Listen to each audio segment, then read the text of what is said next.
जय हिंद। कुछ मेरे भाइयों का कमेंट आया हुआ है। पहला जो कमेंट आया है, एक मेरे भाई ने पूछा है कि एक फार्म की चौड़ाई मैक्सिमम कितनी होनी चाहिए। एक फार्म की चौड़ाई ज़्यादा से ज़्यादा 50 फीट से ऊपर नहीं होनी चाहिए। 50 फीट की जो चौड़ाई है उसमें आप 4 लाइन का केज आराम से तैयार कर सकते हो। उससे कम रख लो, लेकिन उससे ज़्यादा नहीं रखना चाहिए।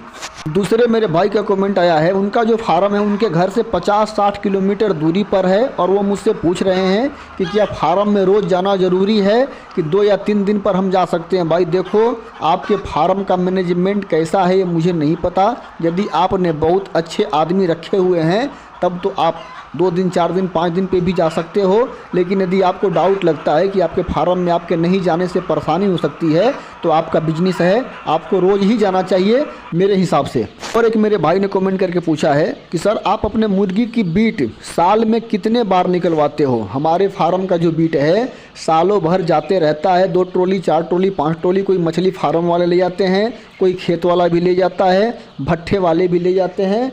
इस तरह से जो है हमारा हमेशा जो है खाद निकलते रहता है। आप अपनी व्यवस्था के हिसाब से देख सकते हो। यदि आप महीने 2 महीने में एक बार निकलवा सकते हो तो निकलवा लिया करो, नहीं तो आप साल में भी निकलवा सकते हो, कोई परेशानी नहीं है। चौथा जो मेरे भाई का कमेंट आया है, उनका 3000 का फार्म है और ये पूछ रहे हैं कि अपने अंडे का रोज़ हम सेलिंग कर सकते हैं या कितने दिन तक अपने पास स्टॉक करके रख सकते हैं। भाई गर्मी के मौसम में यदि आपके फार्म के अंदर या आपके जहाँ आप अंडे रखते हो वहाँ पर पंखे वगैरह की व्यवस्था है तो गर्मी में 10 से 12 दिन आप अपने अंडे को रख सकते हो। 10-12 दिन तक अंडा ख़राब नहीं होता।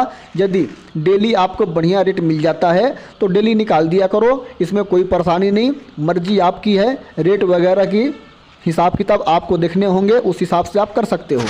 और एक मेरे भाई ने कमेंट किया है कि 10,000 के मुर्गी फार्म में एक साल में कितनी ट्रॉली खाद जो है निकल जाती है। भाई देखो, मैंने आज तक कभी अपने खाद की फार्म वाइज गिनती नहीं कि कितनी ट्रॉली हमारी खाद निकलती है। हमारा जो खाद है कंटिन्यू निकलता रहता है, इसलिए हमने कभी गिनती ही नहीं की। जो भी रेट हमको सही लगता है उस हिसाब से मैं अपने खाद को बिक्री कर देता हूँ। एक मेरे भाई का कमेंट आया है अंडे का रेट को लेकर के। उनका कहना है कि हमारे फार्म से जो है खरीदने वाले अंडे सस्ते रेट में खरीद कर ले जाते हैं और उसी अंडे को वो बाहर हाई रेट में यानी ज़्यादा रेट में बिक्री करते हैं। भाई देखो, जो भी हमसे अंडा खरीदेगा वो अपने मजदूर का चार्ज, अंडा रखने का चार्ज, ट्रांसपोर्ट का चार्ज उसमें जोड़ता है। तो इस तरह से जो है उनको मुनाफा नहीं होगा तो अंडा क्यों खरीदेंगे।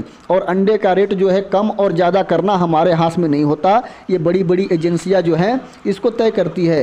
तो जो भी मार्केट में अंडे का रेट है हमको उसी हिसाब से अपने अंडे को सेल करने होते हैं।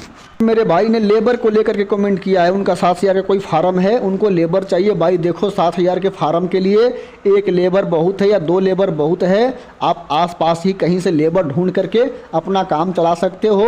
लेबर यदि आपके पास नहीं रहती तो उसके पीछे कारण देखो, क्या कारण है। आप सही से तनख्वाह नहीं दे रहे हो, क्या परेशानी है। तो ये सब जो है ये खुद की समस्या होती है, इसका समाधान इंसान को खुद ही करना होता है।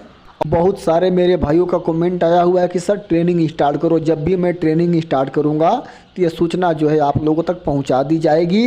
अगर किसी फार्मर को फार्म संबंधित कोई परेशानी आ रही है तो इसी प्रकार आप लोग मुझे कंटिन्यू हमेशा जो है कमेंट करते रहो। आप लोगों के कमेंट का जवाब मैं 1 दिन या 2 दिन लेट से दूंगा, लेकिन दूंगा ज़रूर। इस वीडियो में बस इतने ही लोगों के कमेंट का जवाब दे रहा हूं, बाकी लोगों के कमेंट का जवाब अगले वीडियो में दूंगा। नमस्कार।